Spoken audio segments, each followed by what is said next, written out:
tối nè, buổi tối nha anh em.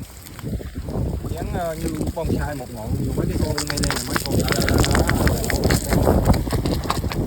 đọt lé mà mất gió rồi. Này, chim tây nha, con lượng như bonsai nha anh em. Có một không có hai nha, có thứ hai thì sẽ không có thứ B đâu. Đó này.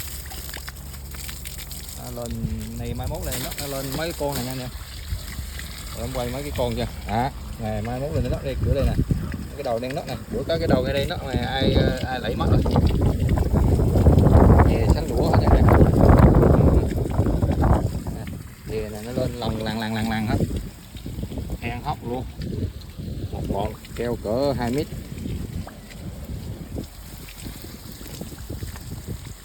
Ở mấy trồng nhà mới ở bà nha anh em, có nơi đâu